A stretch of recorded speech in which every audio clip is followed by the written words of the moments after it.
Have you ever looked at a hugely successful company and wondered, were they just lucky? Or did they somehow see the future? Well, today we're pulling back the curtain on a powerful strategic tool they use to spot massive global trends and, you guessed it, ride them all the way to the top. And to really get a feel for this tool, we're going to solve a business mystery. How on earth did an American coffee company, Starbucks, manage to conquer China, a country with a tea tradition that's literally thousands of years old? I mean, on paper, it sounds completely impossible, right? Well, here's the secret. It wasn't luck, not even close. It was pure strategy. Starbucks pulled it off because they were using a kind of world trend radar that let them perfectly time their moves. They saw these huge waves of change sweeping across the country and learned how to surf them. That radar, it's a framework called PESTEL. Now, what it does is it helps you scan the 6 huge macro forces that shape pretty much everything. We're talking about the big picture trends that are way, way bigger than just you and your direct competitors. Let's break down what that really means. So, PESTEL is just an acronym. It stands for political, economic, social, technological, environmental, and legal. The easiest way to think about these is like they're the 6 major currents in the ocean. If you understand which way they're flowing, you can see if you're about to hit some serious headwinds, or if you're about to catch a massive tailwind that will just propel you forward. Okay, so how did this actually work for Starbucks? Their story is honestly the perfect illustration of this framework in action. We're going to go through each letter of PESTEL and see exactly how they turned a nation of tea lovers into their second biggest market in the world. First up, P for political. Look, in China, foreign companies can face some pretty strict rules, but Starbucks didn't fight this. They were smart. They embraced it, partnering up with state-owned unions to get that crucial local access and navigate the system. They even managed to sail smoothly through all the turbulence of the US-China trade war. Next, E for economic, and this number right here, 600 million, this is the whole game. China's middle class absolutely exploded. Suddenly, you had hundreds of millions of people with money to spend. That $5 latte, it went from being an impossible luxury to an affordable everyday status symbol. Now for S, social. This was huge. That new middle class wasn't just wealthier, their entire culture was shifting. Young professionals wanted a taste of what they saw as Western sophistication.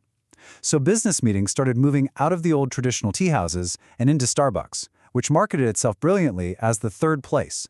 You know, that perfect comfortable spot that's not home and not work. Then we've got T for technological. While a lot of their local competition was still fumbling around with cash registers, Starbucks went all in on China's unique tech scene. They integrated everything seamlessly with WeChat and Alipay. The result? Payments were instant, and an incredible 70% of their orders came through digital channels. Let's talk about E for environmental. When China rolled out a really strict ban on single-use plastics, a lot of companies panicked. But Starbucks, they saw a massive opportunity.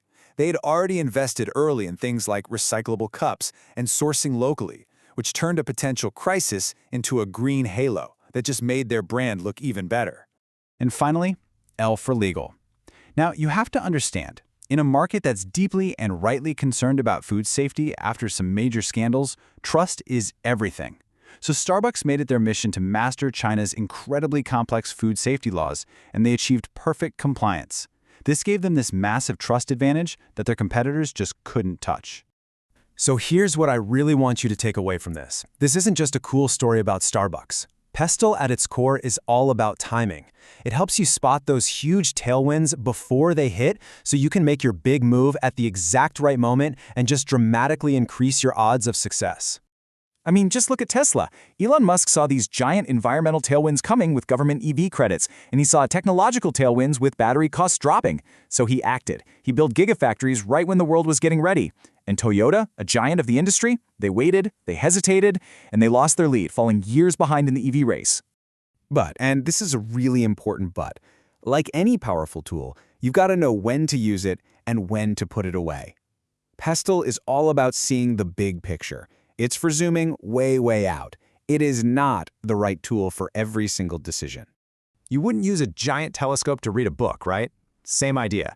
You wouldn't use PESTEL to plan an individual sales call or figure out your daily to-do list. It's just too broad for that.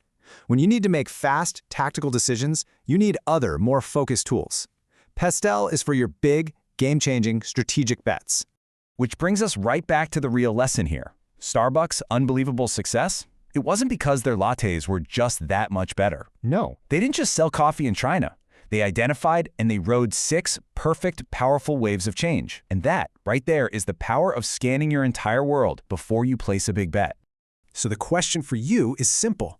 What are the big macro waves building right now in your industry, in your world, and more importantly, which one are you going to ride?